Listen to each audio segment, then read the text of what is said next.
Your boy's back. Philanthropy in focus. That's right, with a PH, as you know by now. I mean, listen, I took a little. I went away last week. We did a bit of the rerun, which I don't like to do. I like to be here every single Friday morning, but I wasn't in the attic, gang. So I figured we'd rerun one back for you. But that is very very rare. We do that. But all right, we are back. We are live. I am in the attic. I am 2 flights above where I get my coffee from. That is just below the roof of the house. I'm in my attic. This is episode 220 something, maybe five, I think. But who's counting? I guess I am. Susan Samaru, good morning. How are you, my friend? Good morning, Tommy. I'm doing well. How Are are you you? excited? Oh, yes. You've I'm been looking forward to this. You're fired up. You're pumped, right? yes, absolutely. All right, all right. Susan and I are going to get into it. The name of the organization we're going to be talking about is the Maurer Foundation. We'll be talking about that shortly. But some people say, Tommy D, what does a nonprofit sector connector do? Well, here's how it works. Yesterday, I went to see my friend Carol Berkowitz and my friend Marcos Maldonado at Panates out on Long Island, which has four different shelters, homeless shelters. Then I went out to see my buddy in Bayshore, Pronto, Keith Scott, who's executive director, CEO, who's been on the program here over at Pronto, which is a social service organization also in Bayshore here on Long Island, followed up by an incredible meeting. Not that the first two weren't incredible, they were, but another incredible meeting with my friend Jennifer Hernandez over at ECLI Vibes, which is just a great, what a cool space they have out there here on the island in Suffolk County. I visited with Jennifer, some of her team, just such a great vibe. They were all about vibes in that spot. I mean, from their pantry that her sister Danielle really tricked out with the colors and everything like that. And it's just so welcoming. And it's an organization that serves people who have been both adults and children who have been affected by domestic violence and tragic sexual violence and things like that. And it's so important that it's a welcoming environment for these individuals. And Jennifer, thank you and Danielle, what a good what fun people to hang out with. Thank you for the tour yesterday. That was super cool. Followed up by I go out to Airport Plaza in Farmingdale here on Long Island to visit with my friend Lynn Vaccaro O'Leary, who is opening the first ever AABR space out here on Long Island in Farmingdale. AABR, it's one of those traditional 70-year-old organizations serving individuals with intellectual developmental disabilities. I got to walk the space. I got to see like the paint swatches on the wall. This is going to be so special. They're going to have a little bit of, I like to say namaste in the attic, right? But they're going to have a little bit of a Zen room namaste. I had a friend of mine, my cousin, in fact, was out there because she does yoga classes for individuals, certainly focused on adults with intellectual developmental disabilities. And she does all yoga classes for that matter. Anyway, shout out to my cousin. That's what a nonprofit sector connector does. Then shows up the next morning wearing a hat from Special Sweets. Shout out. I tell folks, you don't always have to give me gifts, but I will wear them if you give them to me. And shout out to KCS, Korean Community Services of New York, very important organization in Bayside, Queens. They actually have an event coming up September 20th. I will be there. Community event on a Saturday. Anyway, that's what it's like when you're the nonprofit sector connector. I guess if somebody was called like the financial services connector or the hedge fund connector, the day in a life might look a little different. But my folks, the people I hang out with, are impacting lives, saving lives in many cases, and changing lives every single day. And that makes me feel good. So selfishly, I hang out with people that make me feel good. So shame on you, Tommy D. How dare you? And we continue to go into this talking about organizations that are impacting, saving, changing lives. Susan, this organization has been doing this for 30 years, right? Yes. And So, Tommy, you just kind of made my head spin with all of what you just said. I don't know how you keep all that straight. Yes, it's a very special year for us. The Moore Foundation is celebrating its 30th anniversary, which, you think about dating back to 1995. That's when we were founded by Dr. Virginia Moore. yeah, She is a pioneer in her field of breast surgery. She actually only retired a couple of years ago. She was a phenomenal breast surgeon at well, at the time it was Winthrop, now it's NYU Langone.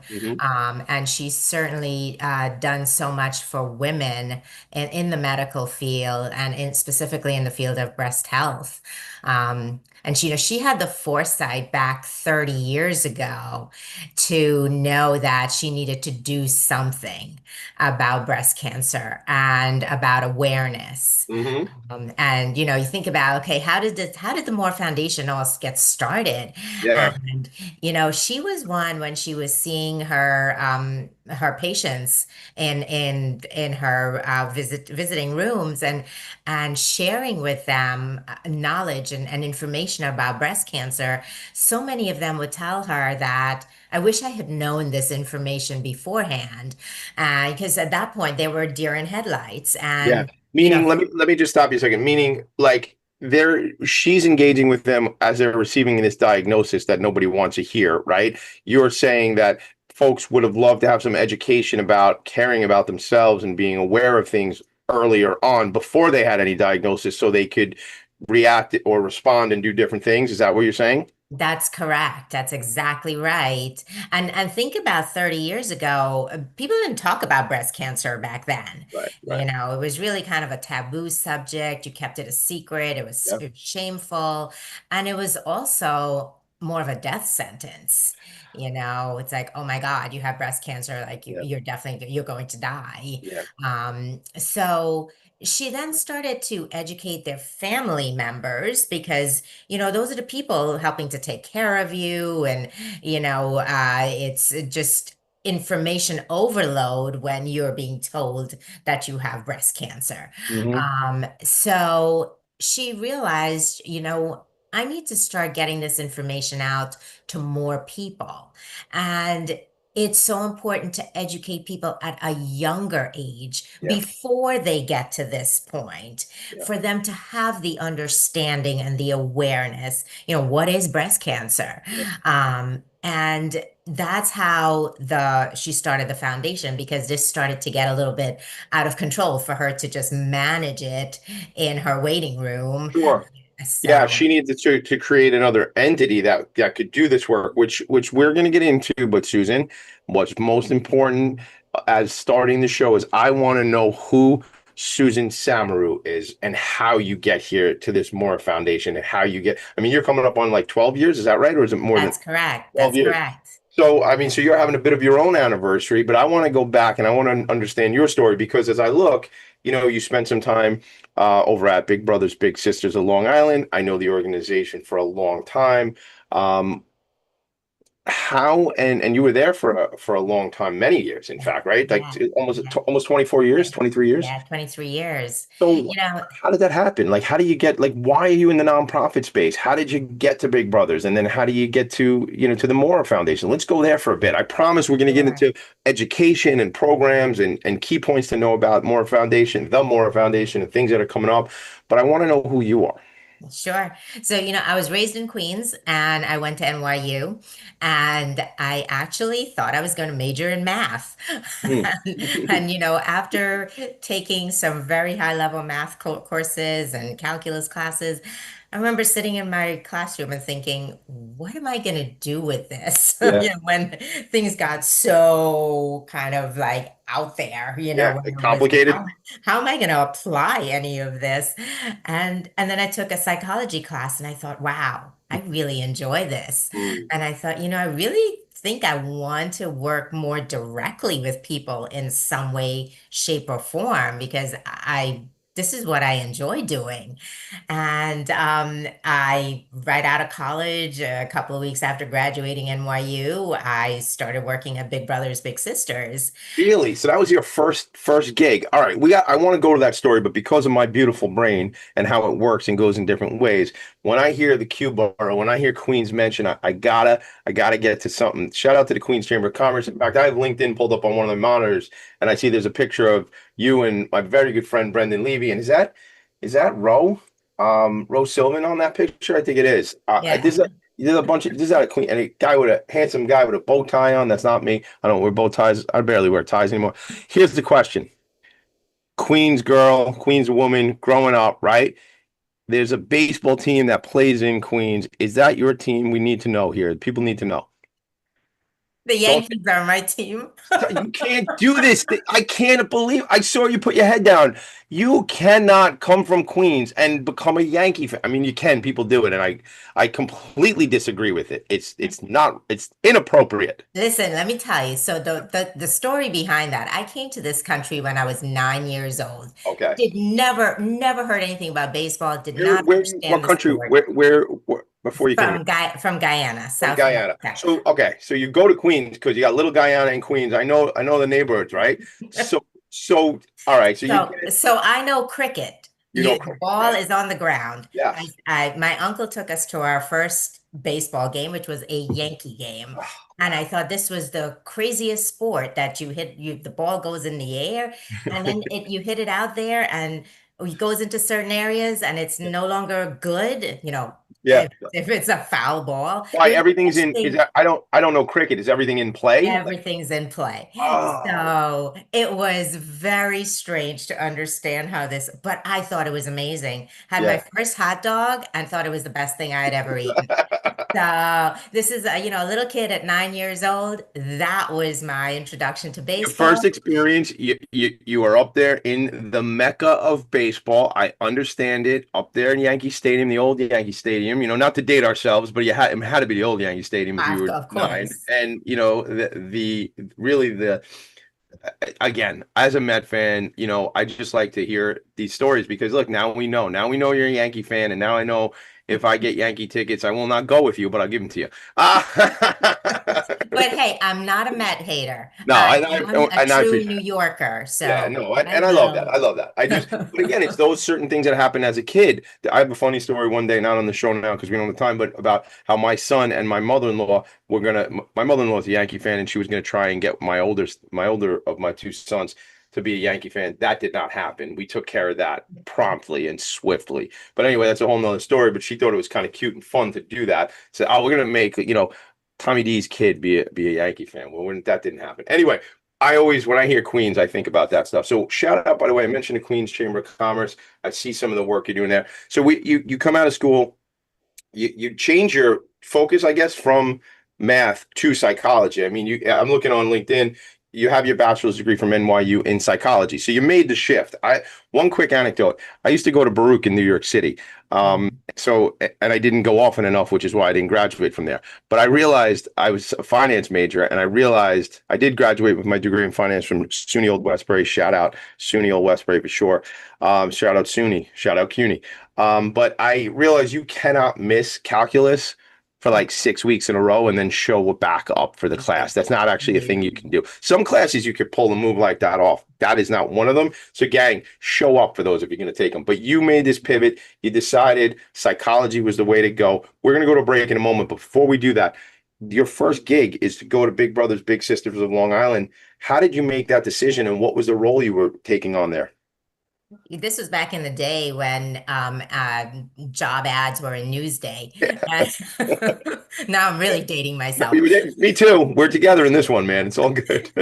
So I sent in my resume. I love the idea of working in schools, and it was to be a case manager for the school mentoring programs. Wow. So submitted my resume, got interviewed, and I was hired. And then I ended up staying there for 23 years and wore, I don't know how many hats while I was there, from case manager to program coordinator to program director to ultimately to chief operating officer before I Yeah. left. Yeah. I mean, did you and Mark Cox, were you there at the same time? For a short period of For sure. time. Yeah.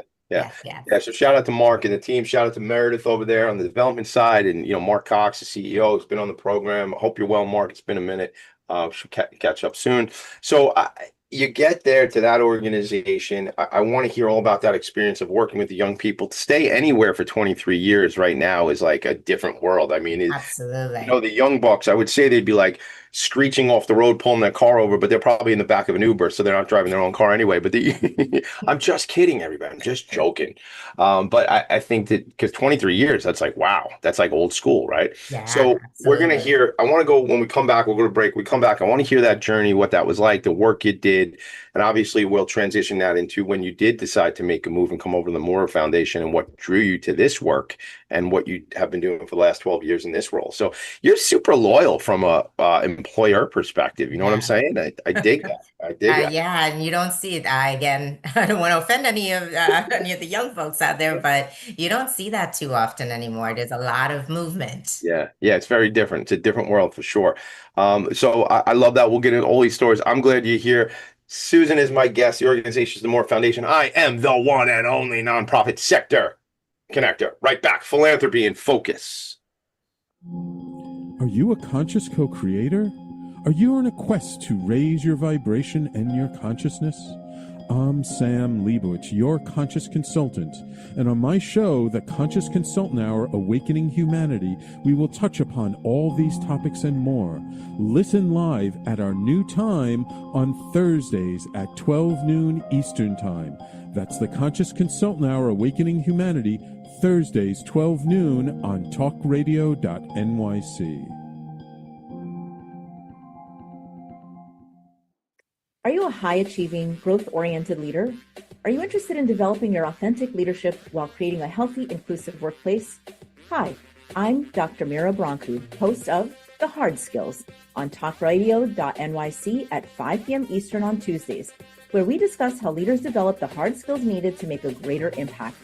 We interview experts, have live coaching, and tackle these challenges. Listen to The Hard Skills on Tuesday at 5 p.m. Eastern on talkradio.nyc. Are you a purpose-driven individual looking for deeper healing, clarity, and growth? Welcome to the Expansion Room, a transformative space for purpose-driven individuals. I'm Siobhan Larice, host, licensed therapist, and coach. Join me every Wednesday at 5 p.m. Eastern Time on talkradio.nyc. You're listening to Talk Radio NYC. Uplift, educate, empower.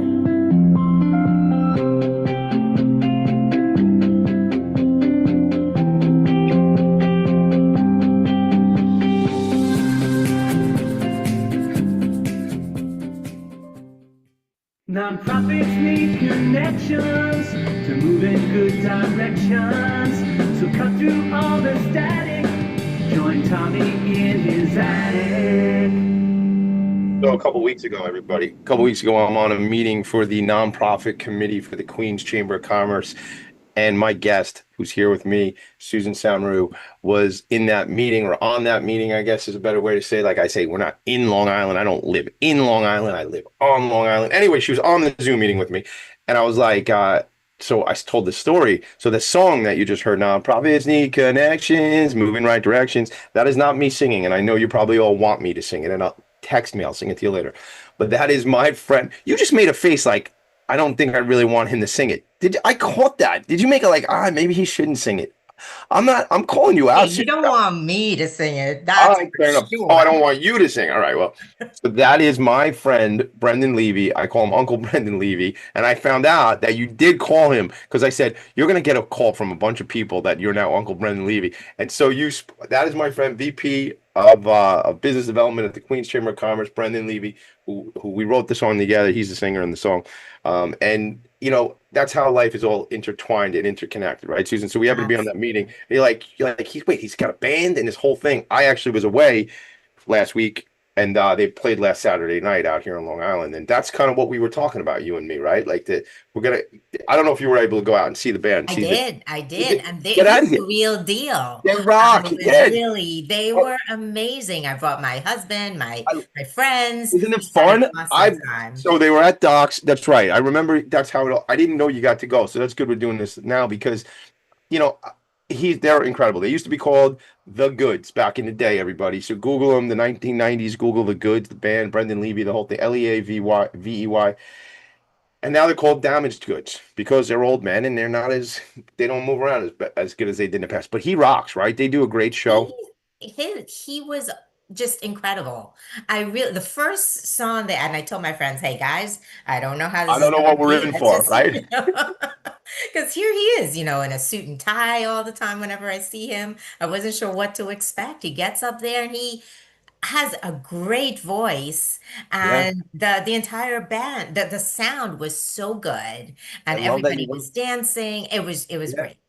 I love it. And I love like see, I know the two sides of Brendan for many, many years. So it's interesting to hear it like through your experience to say like, oh man, I don't know what we're in for, man. Like I know he's a suit. This guy's a suit. I don't know what he's gonna do at the microphone. No, he's great. They're great. They play like once a quarter, everybody at Docks over in Island Park. So I'll keep you up to date on all that, gang. Because if you are close to the island, you should come out and check it out. I'm so happy you went. That's good. We'll talk about that later on. We gotta get back to we gotta do the show, Tommy D. We're not just having coffee, even though that's what I tell people this show actually is. So all right, so you get this opportunity. I wrote down schools. That was like one of your first things, like to engage with the Yes. young people in schools. What did that look like, and why was that so important to you? I growing up, growing up in Queens, it wasn't easy being an immigrant family coming into this country, and I found that just my middle school age, school years, my high school years, they were formative years, and I feel like that it was so important to have just have a solid experience there. And I really enjoyed that experience. And thinking about what I wanted to do for the rest of my life, Yeah. I saw this opportunity to help to make a difference for young people. And I thought this could be great. And the whole mentoring concept of pairing older people with younger people and helping to guide them through their life experiences was awesome. And there was a high school program that Big Brothers Big Sisters had, and that's specifically what I was working with. That's awesome. And to see that impact of people having mentors in their lives at a young age and how that can help steer them in the right direction was pretty phenomenal. Yeah. Yeah, it's interesting. Like even this morning before we came on, I had a call with a friend of mine who runs a nonprofit out of outside of Pennsylvania, well, excuse me, outside of Philly called Siloam Wellness. And I spoke to another friend of mine who runs an organization here on Long Island that's involved in the boxing community and supporting gyms, local boxing gyms and things like that. So it's a very how do I say? I'm involved with many different parts of the nonprofit sector, and like to hear you tell that story. There's so many opportunities in the sector for people to come work in and do this work. If Absolutely. and I'm seeing you, these years ago as a young person, right, coming right out of college. So your first gig. So you're not so far away at 22, 21, 23 years old, whatever, in age, so far away from the people that are being impacted. And you have this great story and lineage, and you could see how they were benefiting. That's the whole thing. That's what this show is. That's what this sector is. It's about storytelling, and that's why I hope people have this vision and understand, like, by hearing these types of conversations, I go, I'd love to do that. I'd love to Yeah. go do that. Like, that's great work, and I think more and more we find in our sector, not as more a foundation, I said little play on words, but more and more as we find in our sector, there's so many opportunities for jobs and so many people are needed in the sector, and even let's just really quick, do you have openings right now at the Maurer Foundation? We actually have the opportunity for a part-time bilingual educator. And what we're finding, and we're kind of going to move into that. Yeah, yeah. I'll stay with what we're talking about. But Yeah. yes, there is Yeah, an there are opportunity opportunities. So for, we'll get yes. so we'll get into that shortly. All right. So you as you work your way through the organization, can you tell me a couple of anecdote stories that have all these years stayed with you about your early experiences or your later experiences with Big Brothers Big Sisters of Long Island that are part of, will always be part of the tapestry of the Susan Samaru story. There were so many stories when I was at Big Brothers Big Sisters of the impact, and I think the best stories are the ones where there were several instances of little brothers and little sisters that as they got older, they became mentors themselves. They became big brothers and big sisters. And because I was there for such a long time, I was able to see that growth Yeah. with some of these individuals and to be able to see those young kids become mentors themselves.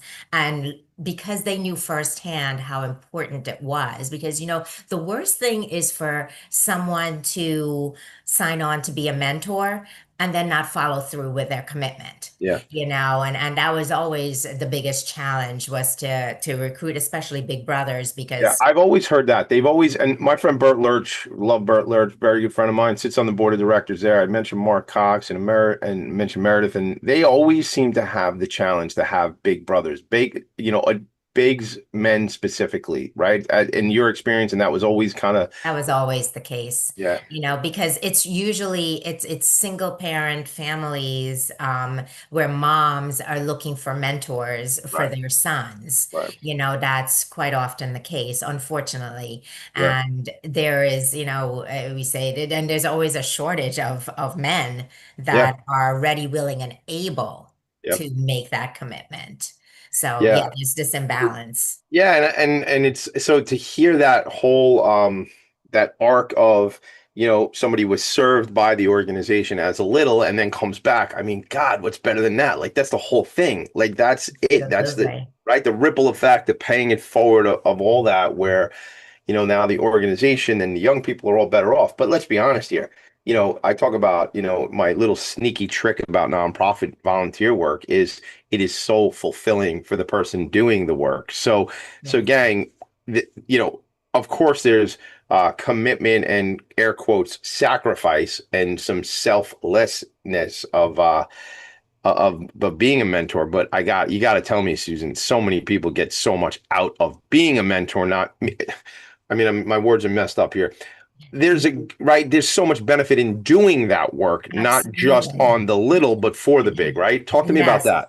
that. The self-fulfillment is really really incredible. And so many times that we have said thank you to the volunteers, and they'll turn around and say, No, thank you. no, thank you. Yeah, I'm doing this because of the I walk away at the end of the night and at the end of the day, and I feel like, wow, I have really made a difference. And sometimes you have people that are in the corporate world and are making a difference in the jobs that they do, but not feeling like they're making a difference in society yeah, and leaving their footprint, so to speak, and this is a way that you can do that. yeah. I think that's so important. And gang, go to if this is something that, again, this show is not just about well, it's not about Big Brothers Big Sisters so much, but again, I am the nonprofit sector connector.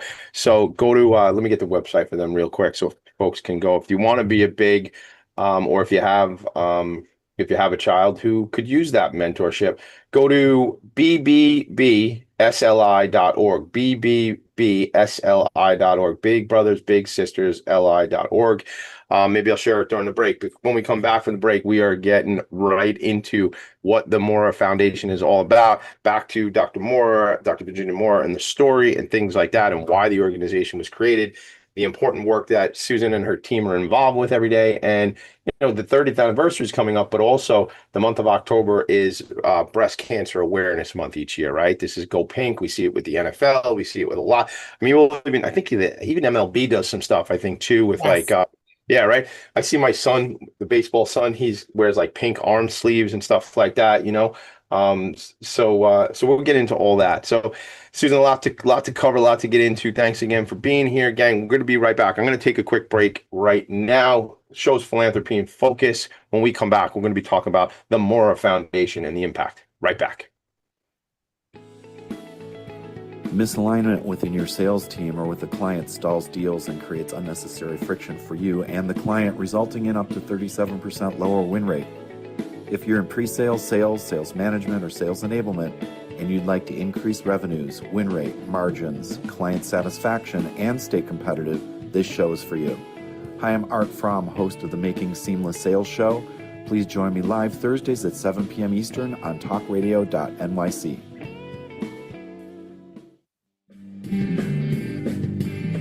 Hey everybody, it's Tommy D, the nonprofit sector connector, coming at you from my attic. Each week here on talkradio.nyc, I host the program Philanthropy and Focus. Nonprofits impact us each and every day, and it's my focus to help them amplify their message and tell their story. Listen each week at 10 a.m. Eastern Standard Time until 11 a.m. Eastern Standard Time, right here on talkradio.nyc. Hi, I'm Linda Marsanico. The A Train to Sedona is a memoir about my journey to love and compassion. It's also the name of my new broadcast on Wednesdays at 12 noon. When we are spiritual, we embrace possibilities and ideas, which strengthen our mind, body, spirit, health, and wisdom. On the A Train to Sedona broadcast, I plan to interview guests who embrace these expansive practices. Join us on Wednesdays at 12 noon on Talk Radio New York City. You're listening to Talk Radio NYC at www.talkradio.nyc. Now broadcasting 24 hours a day.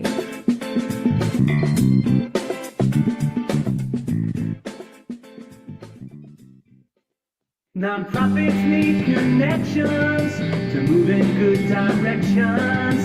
So cut through all the static. Join Tommy in his attic. You know, it's funny. Susan said, Tommy, I can't even keep up with all the things you were just saying, like all the things you do, all the things you did this week. And that was only like one day yesterday.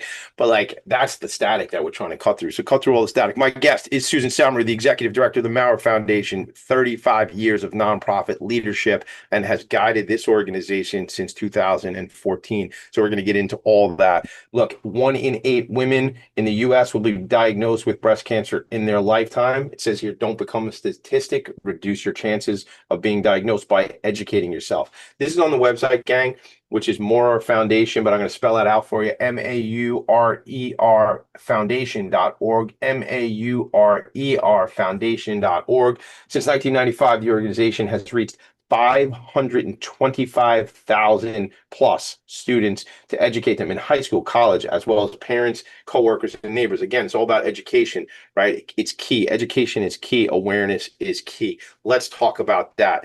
Susan, welcome back. We went to commercial, so welcome back. So Not tell me about everyone's this. gonna know that reference, you know. Welcome back. Little welcome. Not Cotter. everybody's gonna know. Welcome back, Cotter. Just you and me, Mr. Catter. Yes, I love it. I watched that in reruns, gang. So did Susan. We're younger than that. We're not from where, you know, what do they call the Sweat Hogs? Shout out to Gabe Kaplan, the whole thing. Still, not Stallone, Travolta, the whole deal. Anyway, what is he talking about? Google it. Welcome back, Cotter. All right. So, Susan, you have this great track record, this great work you did over at Big Brothers Big Sisters of Long Island. You're at the top level, you're the COO, and what happens? So, you know, after I was being there for 23 years, you know, I had been feeling the itch for a couple of years to do something different. And I thought, you know what, I either I make a move then or I just stay there for the rest of my Forever. career. And at the time, the chair of the board of directors of the Maurer Foundation, who was also on the board of had been on the board of directors of Big Brothers Big Sisters, knew that I was looking for something different, and this job was open. And he said to me, "You know what? We have a great opening that I think you'd be a great fit for." So I thought, okay, let me hear about it. And that's just how I met with Dr. Moore. We clicked right away. And she's, you know, one who is still very involved with the organization. And I thought, you know what, I'm ready for a new challenge. And at the time, the organization was going through some challenges financially, you know, back in 2007, 2008, the organization was heavily funded by the financial. Why am I losing my words here? You Oh, well, know, there was a crisis. We had the financial crisis, so they yes, supported by financial yes, services, or yeah. yes. Well, that was a tough time in the country. 08, 09, you know, mortgage meltdown, all that stuff. So it was affected. The organization was affected by that. Some of that. Yes, absolutely. You know, there was a great deal of funding that came through that sector.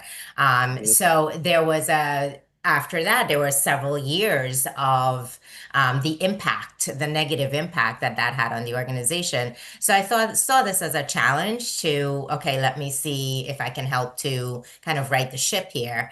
And after meeting with, the powers that be over here, I felt like, wow, there is a such a passion for the mission of the organization, but the people that are involved, the board of directors, they're all involved because of a direct link to breast cancer and to Dr. Moore, and I heard over and over again, Dr. Moore saved my life. She saved my mom's life. What better commitment to a cause than to have been impacted in that way.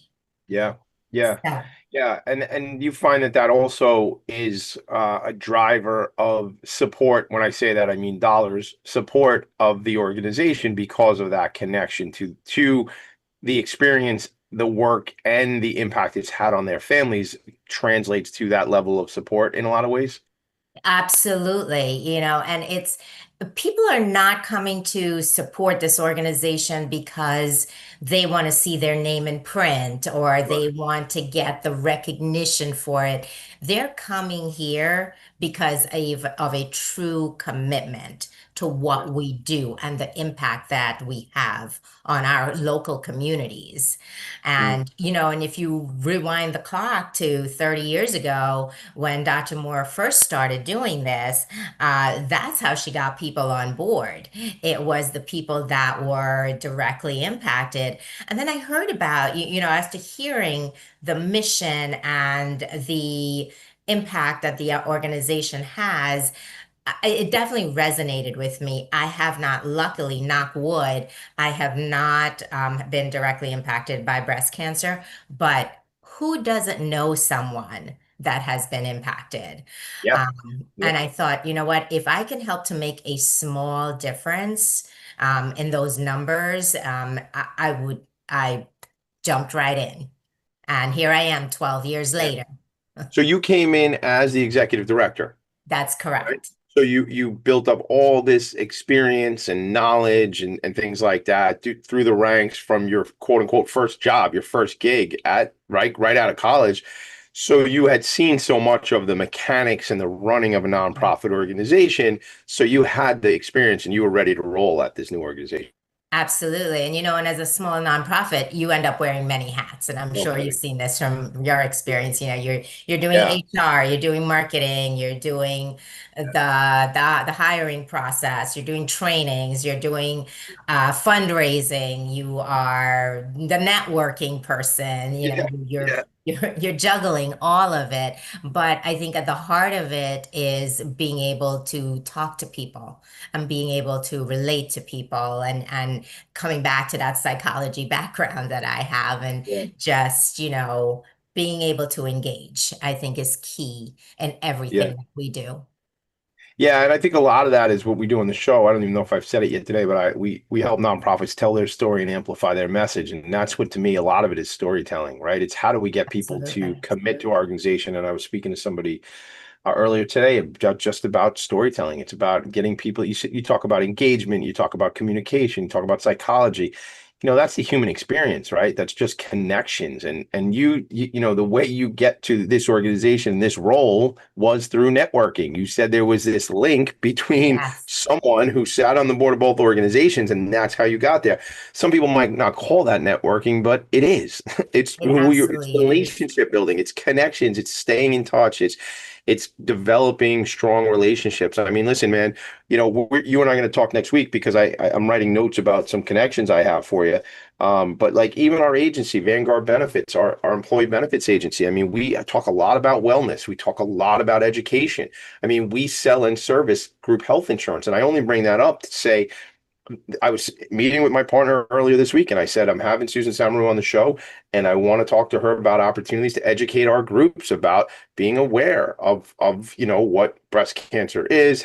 Again, we sell health insurance, right? It's like totally on brand for what you do, Absolutely. right? So to a lesser extent, some of my other nonprofit friends, it would be like well, why are we doing that a webinar about that? No, this what you do, what you guys do, which we're going to get into now, is all about what we do from an education perspective. So let's talk about kind of a day in the life of what you and your team are doing out there as it relates to community engagement and education.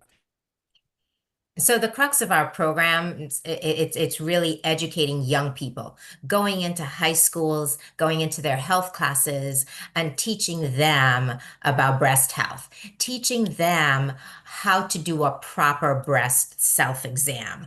So we know young people don't get mammograms, and unfortunately, more and more young people are being diagnosed with breast cancer. And if they're not getting mammograms, they're not finding something, if something suspicious is there, we bring in silicone breast models that are embedded with lumps, and each participant gets to practice on and find out what a suspicious lump feels like. And I don't know how this will, if you can see I this. don't know. Show me. But Yeah. this is a breast model that we bring in, and it's made of silicone. It's silicone in there, so it Right. has the texture of a real breast. Yeah. We teach you how to actually do that breast exam, and there are lumps in here, different Right. types of lumps. Some of them sharper, some of them softer. But it's reflective of what different types of lumps might be there that shouldn't be there. Yeah. And if you feel something, then you need to make sure you get it checked out by a doctor. Yeah. And we actually had just a few years ago, we had a high school student at Massapequa High School who, after our program, and this happens quite often, everybody goes home and does their own breast exam. Like, okay, let me Yeah. try that and see and she Which is what felt, we want, which is yeah, what exactly. we want to have happen, right? That's the best outcome, right? That they go home and they check to see, because that's what you're trying to do is be. Absolutely. So she did exactly what we had hoped. She felt something. She went to Dr. Moore. Dr. Moore checked her out. She was actually fine. There was nothing there, thank goodness. However, a couple of years later, she felt something on her neck, and she said to me, that I learned from your program that how to be aware of my body and what might not be, what shouldn't be there. And I also learned that if something didn't seem right, I needed to be my own advocate. She went Wow. to two different doctors that dismissed this lump in her throat and saying that you're perfectly healthy, don't worry about it, you're fine. And she said, I knew I wasn't fine.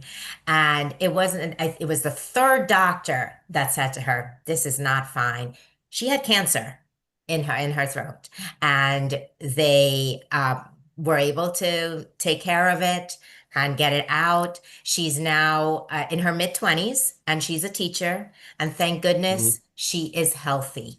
And she says if it wasn't for our program, she wouldn't have learned that skill set. She wouldn't have had that knowledge, and she wouldn't have pushed. As a high Mm. school student, especially, if a doctor's telling you you're fine, she would have just left it alone. So here's what I got to say, everybody. Be vigilant, be ever vigilant. I wrote down, be my own advocate. That's what you're doing. I mean, and I'm not going to be dramatic here, but when I say organizations like this are saving people's lives, I'm not being dramatic. Literally, that young person that you're referring to, had she not sought out, she had two doctors tell her you're all set, and she still pushed, right? Yeah. Now, which, many people are going to look at the white coats and go, well, no, I guess I'm okay because they said I'm okay. She was vigilant and advocated for herself, and now she's healthy, and now, of course, I'm sure of it, she's educating other people on that type of experience. And as a teacher, depending on what grade level she's at, she's probably paying that forward. So shout out to you. We're not going to mention your name, but when and if you see this, thank you. I'm grateful for what you're doing in the world, certainly being an educator on the front lines with our young people. But being an advocate, we must. And I'm thinking about this. My wife and I have 4 children, and I'm saying in my mind, I'm going, and you and I can talk about this offline next week. But I'm like, are you in my district? Are you already out here? Are you doing this? I have, as of next week, I'll have 2 high schoolers. And it's Oh, like, wow. yeah. So it's like, where are we? Yeah. So I And, want to talk to and you. Yeah, And please. we're in 87% of school districts on Long Island. 87%? 87%. That's Yes. awesome. Congrats. Yes. That And going back when Dr. Moore started this organization, she reached about 1,000 people in the first year. Last year alone, we reached about 30,000 that's people. awesome. That's great. And now over 525,000 total since Yeah. inception. And you just talked about paying it forward. And that's a great segue to, another little anecdote story that I wanted to share. It's when I was at Big Brothers Big Sisters, you saw that more direct impact. You're seeing a big brother and a little brother, a big sister, and that engagement, that direct work that's happening there. At the Moore Foundation, we're on the prevention side and doing the education. Sometimes you're not always seeing, okay, we go into a classroom, we do our presentation, and we step out. And that also makes us very different from other breast cancer organizations that are. There are a lot of good breast cancer Yes. organizations out there. Many are focused on research or working with families that are impacted by breast cancer. We are very unique in that we are doing education and we are trying to connect with those people before they're diagnosed beforehand and hopefully helping them to find a lump at its earliest stages when we know it's most treatable. Mhm. A couple of years ago, well, this is going back actually quite a few years ago, we did a program at Cold Spring Harbor High School, and the student there, we talked about dense breast tissue and the fact that when mammograms are done, if you have dense breast tissue, it's harder to see if there's a lump or something there. It's harder to see because that natural lumpiness, that Mm. natural density can sometimes block that view. So usually what's supposed to happen is if you have dense breast tissue, you go in for your mammogram, you're supposed to get a letter stating that you need to do supplemental tests. So this young lady went home and she said to her mom, "Look, I learned at the Moore Foundation that if you get this letter, you need to go and get supplemental tests. Also, if you feel something, you need to get it checked out." I mean, we drill that home to every That's a big, student. they're not, yeah. So that's a big part. So these young people going home and maybe they're not scared, but they're aware, right? They're going home going, I need to like realize the importance of what this is. Like you stay focused on that. Yeah. Yes. So having this conversation with her mom, her mom said to her, I felt something the other day. I was leaning on the bed trying to get the remote control, and I felt something, but I thought I must have lain on the remote control, and that's what I was feeling. And I just ignored it. And her daughter insisted that she get this checked out. Like my other example, she went to the doc. She called the doctor and she said, I'm not sure what this is. The doctor said, you had a mammogram a couple months ago. It was fine. You don't need to worry about it. She persisted. Hmm. And after just really a lot of persistence and advocating for yourself, she had stage 3 breast cancer. Yes, the mom. And because of her daughter's pushing, she was able to find this lump. What is even more ironic is 2 years ago, the honoree for our Pink Diamond Gala, which is coming up in October, We're going to talk about it. um, Yep. he became our honoree because he said, my wife is a breast cancer survivor, and there's a direct link here. I was having dinner with them, sharing a little bit more about the program, and his wife said, the way I found my lump was because my daughter came home and really encouraged me because of a program she had. Lo and behold, that was our program. And Well, she did not know this. And it all just kind of came together there. full circle, they say. Full circle. I mean, Yeah. look, you know, I I'm so excited that you're here today because we're leaning in. It is the end of August. I used to not love this time of year because it was like going back to school, and I didn't realize how beautiful autumn is here on Long Island. Because I used to go like, oh, I don't like the fall. I don't like autumn. I love autumn. I love the fall. So we're going to be talking about what's coming up for the organization. What's obviously October, I mentioned, Breast Cancer Awareness Month, and all the pink that we're going to see. I mean, let me just put this out there. I'm shouting out Korean Community Service Organization because they gave me this blue hoodie. if there is a pink hoodie that says Maurer Foundation with Tommy D's name on it somewhere in the office, I am ready to rock a pink hoodie. You know, real men wear pink, certainly in October. And but speaking of men, before we go to break, which we are going to do, and then we're going to talk about what's upcoming. We'll talk about October. We'll talk about your gala, all this stuff. I looked up the statistics. 1 in 726, if the stats that I found are right, 1 in 700, excuse me, 1 in 726 men will develop breast cancer. So again, it is certainly less than the 1 in 8 that of women, but it is still something that we as men have to be mindful of as well. And there's a man I met recently who was like a Long Island, he won an award and he's a restaurateur here in Long Island, and he's out as somebody who is a survivor of breast cancer, this man. So it's a real thing. Maybe we could talk a little bit about that when we come back. And then we're going to get into what's upcoming, who do you need to connect with? And then also, you mentioned, since it came up before, there is an open job rec for a bilingual educator or something. So we'll get into that. How's that sound? Perfect. Are you having fun, Susan? I'm having a great time. Okay, good. All right, good. I always have to check in with my guests. I'm Tommy D. We will be right back. On Frank About Health, we're not just talking healthcare. We're managing disruption and innovation. Over the last 4 years, I've taken you from epilepsy and COVID to mental health, caregiving, and now the front lines of healthcare transformation. Stay tuned for a healthier future as we bring on the innovators, professionals, storytellers, and advocates who show you how to own your healthcare every Thursday at 5 p.m. Eastern Time on talkradio.nyc. Ready to serve up success with a splash? Hi, I'm Bruce Kramer, a.k.a. the Corporate Cockroach. I'm the Renaissance woman, Angie Snowball. And I'm your strategy doctor, Dr. Navtej Desange, inviting you to serving up success with a splash. Join us as we shake things up with real talk and real strategies centered around awareness, action, and accountability. And yes, there really is a cocktail involved. Please join us and sip your way to success. Serving up success with a splash, where wisdom meets happy hours. Cheers! Cheers. You're listening to Talk Radio NYC at www.talkradio.nyc. Now broadcasting 24 hours a day.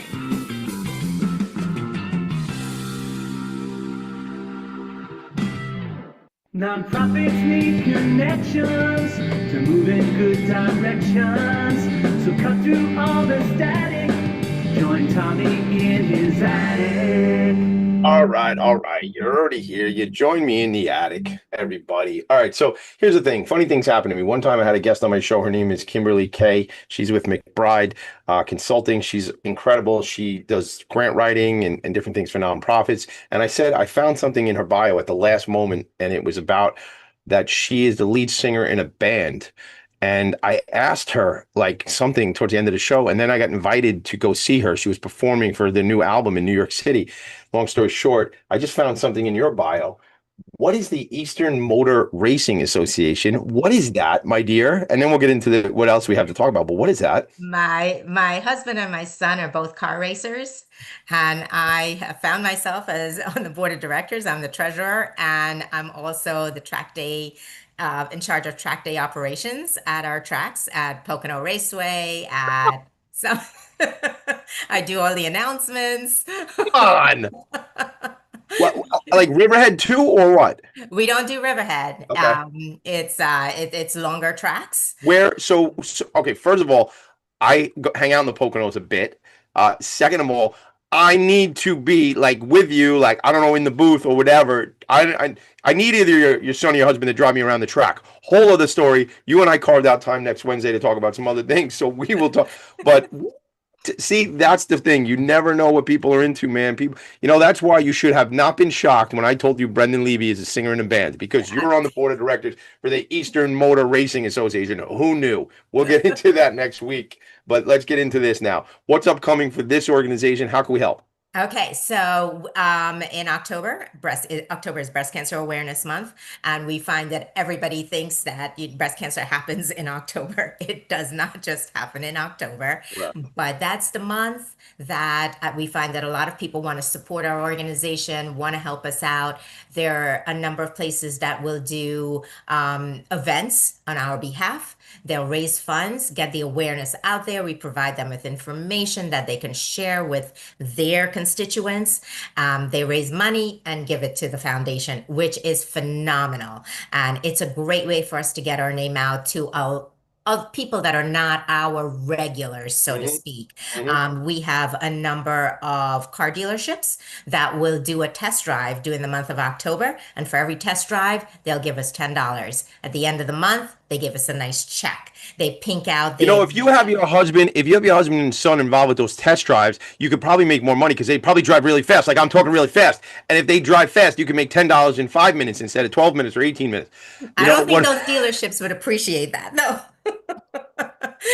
So, and from that to just smaller, even if it's beauty salons that are doing a pink out day and doing raffle baskets and things like that and giving us the proceeds, it's great. We have our biggest event of the year, our Pink Diamond Gala, which is October 17th. It's at Russo's on the Bay. And there you are. We are honoring Tommy Reynolds from Reynolds Consulting. It's a wonderful event. It's not, people think of galas, they think of a lot of speeches. We have a short program and it's a party. We have a phenomenal band and the food there is terrific. So it's a great way to support our cause. We also, during the course of the year, we don't charge for our programs. It is free. So to keep our programs free to 30,000 people every year, we do need to do fundraising throughout the year. We have a motorcycle ride in June. We have a bowling event in February, and we also have a golf event in May. So we're reaching all different demographics, all different price points, all different ways to be able to get people to support our cause. And for those of you who might want to participate in the gala, you can go to pinkdiamondgala.org. Very easy. It's got its own website just for the gala? Own pinkdiamondgala.org. And it'll take you straight to that page that you just pulled up. Got it. So anybody can really. First of all, Pink Diamond is beautiful. I would think more people would want, instead of just a regular old clear diamond, people would want a pink diamond. I'm just saying. Yeah, it has a nice sound to it. Nice. Yeah, it's beautiful too. So shout out to Tommy Reynolds. Shout out to the volunteer team because I don't know Tommy Reynolds, but shout out. He's got a good name. At least first name, I really dig it. And then you see, I look on the website. I see all the information about the people who are on the committee. Shout out to all those people who are on that committee for the event, because I always shout out my volunteers. Every event I go to, I'm thanking the people at the check-in desk. Like, who is this guy? Why is he thanking me? Because volunteers are so important and integral to our organizations. And absolutely, we would not be able to do the work we do without that. And it's really that committee. Thank you for mentioning them, but that's who is making this happen. Yeah. I couldn't do this alone. I couldn't do this with just our small staff that we have. It's all the many hands, as they say, many hands make light work. And these events are what's going to help us to continue to keep our program free and to be able to reach as many people. You mentioned the Queens Chamber of Commerce, because we're in a place where we've reached 87% of school districts on Long Island, we actually have extended our focus into Queens. We've become members of the Chamber of Commerce. They've been phenomenal in helping us to connect with schools in Queens, being that I'm a Queens native, that I was raised in Queens. Yes.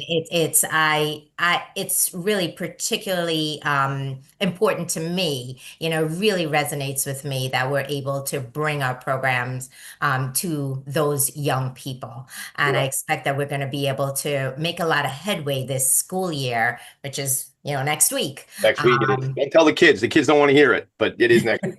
It is next week, yes. So I'm very excited. I'm pleased with the receptivity that we've had in Queens, and it's very exciting for us to be able to expand our reach. Well, you and I are going to do a lot more expanding of reach and connections and relationships. We do have to leave it there because that is the end of the program.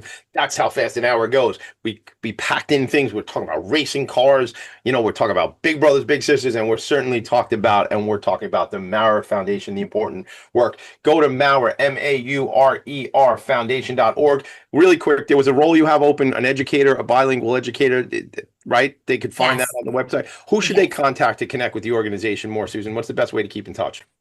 They can go to morefoundation.org, sign up for our newsletter. And if you go to our website, you'll see all the different ways that you can connect with us. All there. Morefoundation.org, Maurer foundation.org.